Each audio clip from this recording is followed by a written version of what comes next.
अस्सलाम वालेकुम, कैसे हैं आप सब। तो आज हम बात करने लगे हैं एक्सरसाइज 12C के क्वेश्चन नंबर 2 की।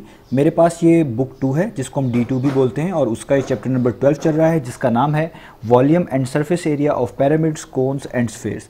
तो इस चैप्टर से रिलेटेड बहुत सा कंटेंट मैं अपलोड कर चुका हूँ, वो चैनल पर अवेलेबल है। मैंने इस चैप्टर के नेम से सेपरेट प्लेलिस्ट बनाई हुई है जहाँ पे इस चैप्टर से रिलेटेड तमाम कंटेंट मैं अपलोड करता रहता हूँ, कुछ अपलोड कर भी चुका हूँ। तो अगर आप इंटरेस्टेड हो उसमें तो उसका लिंक मैं डिस्क्रिप्शन में दे रहा हूँ ताकि आपको इस चैप्टर से रिलेटेड सारे क्वेश्चंस एक ही जगह पर मिल सकें।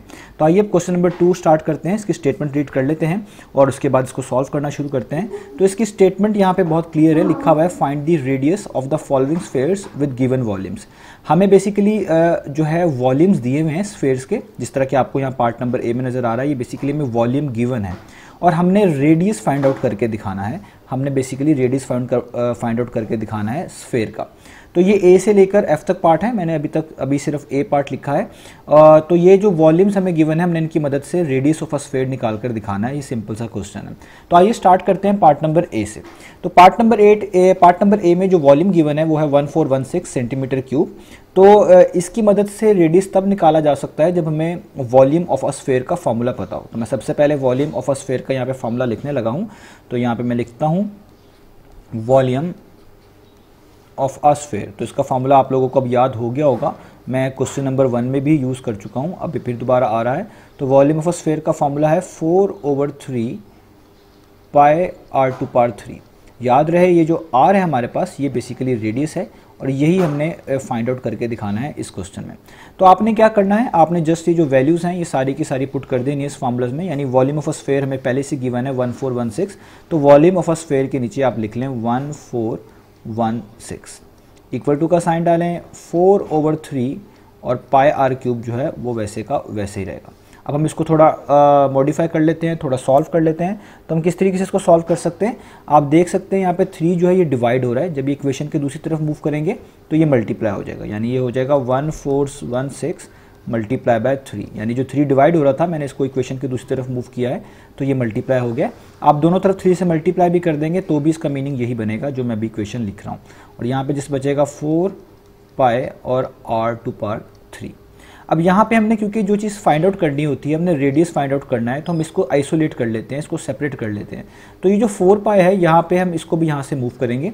ये 4 पाई रेडियस से यानी r⁴ से मल्टीप्लाई हो रहा है, तो इसको भी जब आप इक्वेशन के दूसरी तरफ मूव करेंगे तो ये बेसिकली इस तरह हो जाएगा 1416 मल्टीप्लाई बाय 3। तो पहले से ही है, नीचे डिवाइड का साइन आएगा और ये 4 पाई जो मल्टीप्लाई हो रहा है यहाँ के क्या हो जाएगा डिवाइड, और यहाँ पे आपके पास सिर्फ बचेगा r⁴। अब यहाँ तक हमने कर लिया है। अब हम जो है ये देखना है कि फर्दर जो स्टेप्स हैं उसमें जो पार्ट 3 है इसको किस तरीके से ख़त्म करना है। अब आप देख सकते हैं यहाँ पे जो पार्ट 3 है यहाँ पे आपको नज़र आ रही है, हमें सिंपल रेडियस चाहिए, इसके ऊपर पार्ट 3 नहीं चाहिए। तो इसको ख़त्म करने के लिए जब भी पार्ट 3 आती है हम दोनों साइड्स पे क्यूब रूट अप्लाई करते हैं। तो इसलिए मैं यहाँ पे लिखूँगा taking cube root on both sides. तो मैं यहाँ पे लिख दूँगा taking cube root on both sides. इससे क्या होगा, ये जो पार्ट 3 ऊपर हमारे पास अवेलेबल है ये वहाँ पे ख़त्म हो जाएगी और हमें अपना आंसर मिल जाएगा तकरीबन। तो अब हम यहाँ पे लिखूँगा मैं आपको क्यूब रूट का सिंबल बनाना है क्योंकि दोनों साइड्स पे आपने क्यूब रूट अप्लाई करना है। तो यहाँ पे आएगा 1416 मल्टीप्लाई बाय 3 और नीचे आपके पास आएगा 4 पाई और यहाँ पे आपके पास जो क्यूब है इसके ऊपर भी आपको इस तरीके से क्यूब रूट लगा देना है। और आप लोग जानते हैं अगर ये इंडेक्स और यहाँ पे पार सेम हो तो ये कैंसिल आउट हो जाते हैं। तो आपके पास सिंपल यहाँ पे आ जाएगा रेडियस और आपको ये चीज़ सारी कंप्यूट करनी है। क्योंकि मुझे क्वेश्चन आया हुआ था कि आप इसको कैलकुलेटर पे जो है सॉल्व करके बताएं, अगर कैलकुलेटर में हम ये लिखते हैं सारी वैल्यू ये किस तरीके से आता है। तो मैंने इसलिए आपको आज ये कैलकुलेटर पे करके बताऊँगा कि ये पूरी वैल्यू कैलकुलेटर पर हम किस तरीके से पुट कर सकते हैं। तो ये सामने आपको कैलकुलेटर नज़र आ रहा है, मैं ये सारी वैल्यूज़ कैलकुलेटर पे पुट करूँगा। तो देखें आपने सबसे पहले क्या करना है, आपने क्यूब रूट लेके आना है कैलकुलेटर पर। तो आप शिफ्ट का बटन दबाएंगे और ये जो यहाँ पे आपको रेडिकल का साइन नज़र आ रहा है जिसमें मैं पॉइंट आउट कर रहा हूँ उस पर क्यूब रूट भी छोटा सा लिखा हुआ है, इसको प्रेस करेंगे तो आपके पास इस तरह से कैलकुलेटर पर क्यूब रूट आ जाएगा। अब आपने क्या करना है, अब आपने इसमें फ्रैक्शन का बटन दबाना है, ये उसके साथ ही है लेफ्ट पे। तो इस तरह आ जाएगा और इसमें वैल्यूज़ लिखना शुरू कर देनी है, यानी 1416 मल्टीप्लाई बाय 3। और कर्सर को नीचे लेके आने के लिए रिप्ले में जो राइट वाला एरो हेड बना हुआ है इसको प्रेस करेंगे, ये नीचे आ जाएगा। तो आप लिखेंगे 4 अब पाई लेके आने के लिए मैं पहले ही बता चुका हूँ, शिफ्ट का बटन प्रेस करेंगे और यहाँ पे जो multiply by 10 to the power x लिखा हुआ है इसको प्रेस करेंगे तो पाई भी आ जाएगा। अब आप इक्वल टू का बटन प्रेस करें तो आप देखें आपको आंसर मिलेगा 6.966। तो मैं डेसिमल के बाद 3 डिजिट्स ले रहा हूँ, मुझे बाकी की ज़रूरत नहीं है, तो मैं सिर्फ इतना ही लिखूँगा और आपको बताऊँगा कि इसका आंसर हमने कहाँ तक लिखना है। तो मैं यहाँ पर लिख लेता हूँ 6.966 6.966 और रेडियस है क्योंकि वॉल्यूम सेंटीमीटर क्यूब में था तो रेडियस सिंपल सेंटीमीटर में आएगा। अब ये हमारे पास इसका जो है आंसर आ चुका है। अब हमने देखना है कि क्या इसको हम फर्दर कन्वर्ट करें या ना करें। तो ये जो हमारे पास आंसर आया है, मैं पहले भी बता चुका हूँ बुक्स में जितने भी आंसर हैं इस बुक से रिलेटेड वो 3 सिग्निफिकेंट फिगर तक हैं। तो हमने इस आंसर को भी 3 सिग्निफिकेंट फिगर में कन्वर्ट करना है। मैं इसको दोबारा लिख लेता हूँ एक बार यहाँ पे। तो मेरे पास आंसर आया है रेडियस का, कि मैं रेडियस को और ज़रा बेहतर तरीके से लिख लूँ। तो रेडियस का आंसर आया है 6.966 और ये सेंटीमीटर है। अब 3 सिग्निफिकेंट फिगर के लिए आप देखें, काउंट करें, ये फर्स्ट सिग्निफिकेंट फिगर है यानी फर्स्ट सिग्निफिकेंट डिजिट आप कह लें, ये सेकंड है और ये थर्ड है। तो जहाँ तक 3 हो जाते हैं हम उससे नेक्स्ट वाला डिजिट देखते हैं। अगर तो वो 5 या 5 से ग्रेटर हो तो जो प्रीवियस डिजिट होता है हम उसमें 1 ऐड कर देते हैं। इसको हम बोलते हैं 3 सिग्निफिकेंट फिगर तक करना। अगर यहाँ पे डेसिमल ना आ रहा होता और ये होल नंबर का केस होता तो इस डिजिट की जगह पे जो लास्ट वाला डिजिट है हम 0 प्लेस करते ताकि इसको 3 सिग्निफिकेंट फिगर तक लेके आते हैं। तो डेसिमल वाले केस में जिस तरह यहाँ पे डेसिमल आ रहा है तो आपने 3 डिजिट्स तक काउंट करना है, उससे नेक्स्ट डिजिट देखना है और उसके बैक वाला जो है उसका प्रीवियस डिजिट जो है उसमें 1 ऐड कर देना है अगर उसका नेक्स्ट डिजिट 5 या 5 से बड़ा है। तो यहाँ पे 6 लिखा हुआ लास्ट डिजिट जो कि 5 से बड़ा है तो इसके प्रीवियस डिजिट में आपको 1 ऐड कर देना है। तो आपका आंसर बन जाएगा 6.97 और आप सेंटीमीटर डालेंगे और इसके आगे आप मेंशन करेंगे कि ये जो आंसर आपने दिया है ये बेसिकली 3 सिग्निफिकेंट फिगर तक एक्यूरेट है, यानी ये 3 सिग्निफिकेंट फिगर तक फॉलो हो रहा है। तो ये था हमारे पास इसका पार्ट नंबर ए जिसमें हमने रेडियस निकाल लिया है। अब हम इसके चलते हैं पार्ट नंबर बी की तरफ, यानी इसका सेकेंड पार्ट हम करने लगे हैं। तो सेकेंड पार्ट मैं यहाँ पर लिख लेता हूँ। तो सेकेंड पार्ट है मेरे पास 1 2 3 4 5, यानी ये बिल्कुल ऑर्डर में ही लिखा हुआ है 1 2 3 4 5 और यहाँ पे मिलीमीटर क्यूब, यानी ये बेसिकली वॉल्यूम आपको बताया गया है। तो फिर से सेम प्रोसेस करेंगे, हमें दोबारा से वॉल्यूम ऑफ स्फीयर लिखना है। मैं इसको कंप्लीट स्टेटमेंट नहीं लिख रहा, जस्ट वॉल्यूम लिख रहा हूँ क्योंकि आपको पता चल गया है कि ये वॉल्यूम ऑफ स्फीयर है। यहाँ पे आप फिर से लिखेंगे 4/3 पाई और r⁴ वॉल्यूम की जगह पे जो वैल्यूज़ दी हुई हैं वो आप पुट कर देंगे, यानी 1 2 3 4 5 ये पूरी वैल्यू है और यहाँ पे आपके पास 4/3 वैसे ही आएगा और पाई r⁴ भी वैसे ही आएगा। अभी जो 3 यहाँ पे डिवाइड हो रहा है बिल्कुल जिस तरह लास्ट क्वेश्चन में किया है, ये ऊपर जाके लेफ़्ट साइड पे जो है मल्टीप्लाई हो जाएगा। तो ये आप इसको इस तरीके से लिख लेंगे और यहाँ पे जस्ट बचेगा 4 पाई और r⁴। अब यहाँ पे जिस तरह आपने लास्ट क्वेश्चन में 4 पाई को जो कि मल्टीप्लाई हो रहा था r³ से उसको दूसरी साइड पे ले गए थे, तो यहाँ पे भी वैसे ही करेंगे। तो आप लिखेंगे 1 2 3 4 5 मल्टीप्लाई बाय 3 और इसको आप डिवाइड कर देंगे 4 पाई से। 4 पाई से हमने क्यों डिवाइड किया है, क्योंकि वो चीज़ यहाँ पे मल्टीप्लाई हो रही थी, इक्वेशन के दूसरी तरफ मूव करे तो वहाँ पे वो डिवाइड हो जाएगी और यहाँ पे जस्ट बचेगा r⁴। अब मैं यहाँ पे लिख नहीं रहा, आपको पता है इस क्यूब को ख़त्म करने के लिए दोनों साइड्स पे आपको क्यूब रूट लेना पड़ेगा। तो हम यहाँ पे भी क्यूब रूट अप्लाई करने लगे हैं और हम यहाँ पे भी क्यूब रूट अप्लाई कर देते हैं। इससे ये तो कैंसिल हो जाएगा, तो यहाँ पे तो सिंपल बचेगा रेडियस। और अब हमने ये देखना है कि इसका आंसर हमारे पास क्या आता है, तो मैं आपको बताता हूँ। ये तो इस सामने आपको कैलकुलेटर नज़र आ रहा है। सेम प्रोसेस हम करेंगे, हम शिफ्ट का बटन दबाएंगे और ये रेडिकल साइन दबाएंगे तो ये क्यूब रूट आ जाएगा। उसके बाद इसके लेफ़्ट पे जो बटन बना हुआ है फ्रैक्शन का उसको आप प्रेस करें तो ये इस तरीके से आ जाएगा। उसमें आप ये वैल्यूज़ लिखें तो 1 2 3 4 5 मल्टीप्लाई बाय 3 और कर्सर को नीचे लेके आने के लिए जो रिप्ले पे ये राइट वाला एरो हेड है इसको प्रेस करें तो ये नीचे आ जाएगा कर्सर। इसमें आप लिखें 4 और शिफ्ट का बटन दबाएं और ये multiply by 10 to the power x जिस पे लिखा हुआ है लास्ट में, इस बटन को दबाएं तो पाया आ जाएगा और इक्वल टू का बटन प्रेस कर दें तो आपको आंसर मिलेगा 14.337। तो मैं भी डेसिमल के बाद 3 डिजिट्स तक उठा रहा हूँ और उसको आंसर में यहाँ पे लिखूँगा 14.337 और रेडियस है तो सेंटीमीटर मुझे यहाँ पे लिखना पड़ेगा। सॉरी, सेंटीमीटर मैंने बोल दिया, मिलीमीटर में है इस बार वॉल्यूम, तो आपको यहाँ पे मिलीमीटर सिंपल लिखना पड़ेगा। तो यहाँ पे आप लिखेंगे मिलीमीटर। ठीक है। अब प्रॉब्लम फिर वही है कि हमने इसको जो है 3 सिग्निफिकेंट फिगर तक इस आंसर को भी कोड करना है। तो आप इस बार काउंट कर लें 3 सिग्निफिकेंट फिगर कहाँ तक बनते हैं। ये फर्स्ट सिग्निफिकेंट फिगर है, ये सेकंड है और ये थर्ड है। और इसका नेक्स्ट डिजिट आप देखेंगे तो वो 5 या 5 से बड़ा होता है तो लास्ट में 1 ऐड कर देंगे। 5 से छोटा है तो इसका मतलब है लास्ट वाले को बिल्कुल वैसे ही छोड़ देंगे जैसा वो लिखा हुआ है। तो क्योंकि ये 3 है तो इसलिए जो है मैं लास्ट वाला जो डिजिट है इसको वैसे ही लिख दूंगा, यानी इसका रेडियस आएगा फाइनल 14.3।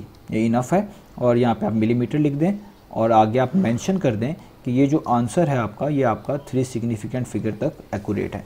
आप ओरिजिनल आंसर भी कोड कर सकते हैं जो कि ऊपर आया हुआ है, उसमें भी कोई मसला नहीं है। लेकिन क्योंकि स्टूडेंट्स को कन्फ्यूजन होती है कि जो आंसर्स हैं वो बिल्कुल उस तरीके से ही आएँ जो बुक के पीछे लिखे हुए हैं, ताकि कोई और कन्फ्यूजन ना क्रिएट हो।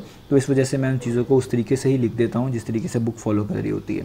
वरना ये वाला आंसर भी जो आपने फर्स्ट फाइंड आउट किया है ये गलत नहीं है, बस ये 3 सिग्निफिकेंट फिगर तक है, वो आप कह लें थोड़ा और प्रिसाइज है, थोड़ा और एक्यूरेट है। तो ये हो गया हमारे पास इसका पार्ट नंबर बी। अब इसके चलते हैं डिफरेंट पार्ट की तरफ। तो अब मैंने यहाँ पे पार्ट नंबर एफ़ लिख लिया है। बाकी सारे पार्ट्स बिल्कुल सिमिलर हैं, उनको मेरा ख्याल है दोबारा यहाँ पे डिस्कस करने की ज़रूरत नहीं है, वो उम्मीद है आप कर लेंगे खुद से इसी पैटर्न को फॉलो करते हुए। पार्ट नंबर एफ़ थोड़ा सा जो था डिफरेंट लग रहा था, इसलिए मैंने कहा मैं ये वाला पार्ट कर देता हूँ। बाकी पार्ट आप करें, अगर आपसे नहीं होते या कोई इश्यूज़ आते हैं तो आप मुझे कमेंट सेक्शन में बता सकते हैं। मैं कोशिश करूँगा कि आपकी जितनी हेल्प हो सके वो मैं कर दूँ। तो आइए पार्ट नंबर एफ़ को देखते हैं। पार्ट नंबर एफ़ में आप देख रहे हैं चीज़ें मिक्स फॉर्म में लिखी हुई हैं। क्योंकि ये भी वॉल्यूम है तो मुझे सबसे पहले वॉल्यूम ऑफ अ स्फीयर का फार्मूला यहाँ पे लिख लेना है। तो मैं यहाँ पे मेंशन कर लेता हूँ। सबसे पहले मैं लिखूँगा वॉल्यूम ऑफ अ स्फीयर का फार्मूला। तो वॉल्यूम ऑफ अ स्फीयर, जो कि अब आपको याद हो गया होगा कि वॉल्यूम ऑफ अ स्फीयर का जो फार्मूला है वो बेसिकली है 4/3 पाई r⁻3। आपने अब ये वाली वैल्यू यहाँ पे पुट कर देनी है वॉल्यूम ऑफ अ स्फीयर की जगह पे। तो मैं पुट कर रहा हूँ 15 होल नंबर 3/16 और यहाँ पे आएगा पाई। इस बार याद रखें इसमें साथ पाई भी है, यानी पाई की वैल्यू इधर भी आ रही है, तो ये और भी मेरा ख्याल है आसान हो जाएगा। तो अभी आप देखें किस तरीके से हम सॉल्व करते हैं। तो ये पाई की वैल्यू जो है ये आपने यहाँ पे लिखनी है। ये यूनिट तो ठीक है अलग है, उससे पहले वाली जितनी भी चीज़ है वो वैल्यू है, तो पाई की वैल्यू आपने यहाँ पे लिखनी है, यानी पाई बेसिकली लिखना है। पाई की वैल्यू से मुराद है आपने पाई को यहाँ पे लिखना है क्योंकि वो क्वेश्चन में दिया हुआ है। तो यहाँ पे 4/3 वैसे का वैसे ही आ जाएगा, पाई यहाँ पर भी है, r⁻3 यहाँ पे भी है। तो अब देखें यहाँ पे एक फ़ायदा होगा, जब भी इक्वेशन के दोनों साइड्स पे चीज़ें इस तरीके से आ जाएं, ये सारी चीज़ आपस में पाई जो इधर भी मल्टीप्लाई हो रहा है, पाई इधर भी मल्टीप्लाई हो रहा है, तो आप इन्हें कट कर सकते हैं। तो आप लिख सकते हैं कि ये वाला जो पाई है ये कैंसिल हो जाएगा इस वाले पाई से। तो अगर आप ये इस तरह भी समझ लें कि यहाँ पे पाई मल्टीप्लाई हो रहा था 4/3 से, इधर आके डिवाइड होता तब भी कैंसिल हो जाता, तो मैंने इसको यहीं पे कैंसिल कर दिया है। तो इक्वेशन के दोनों साइड पे अगर इस तरह चीज़ें आएँ और वो इस तरह मल्टीप्लाई हो रही हूँ आपस में बाकी वैल्यूज़ के साथ, तो आप उन्हें कट कर सकते हैं। तो ये वाला पाई और ये वाला पाई तो कैंसिल हो गया। अब बस हमने इस चीज़ को सॉल्व करना है। तो ये जो मिक्स फॉर्म में लिखा हुआ है इसको मैं पहले बिल्कुल जो है कॉमन फ्रैक्शन की फॉर्म में ले आता हूँ। तो आपको ये भी करना आता है, आपको सबसे पहले 15 को और 16 को मल्टीप्लाई करना है। आप देख सकते हैं यहाँ पे 16 है और यहाँ पे 15 है। आप पहले इन दोनों को मल्टीप्लाई करेंगे तो आपके पास आंसर आएगा 15 मल्टीप्लाई बाय 16 करने के बाद 240। और जो आंसर आता है उसमें ऊपर वाली जो वैल्यू होती है उसको प्लस कर देते हैं, इन दोनों को मल्टीप्लाई करते हैं और जो आंसर आता है उसमें ऊपर वाली वैल्यू प्लस कर देते हैं। तो आंसर आया था 240 और उसमें ऊपर वाली वैल्यू प्लस करेंगे, यानी 240 + 3 करेंगे तो आपके पास ये बन जाएगा 243। तो मैं यहाँ पे लिख लेता हूँ 243 और नीचे वाली वैल्यूज़ को आप वैसे ही रहने देंगे जो कि 16 है, तो आप इसको वैसे ही रहने दें।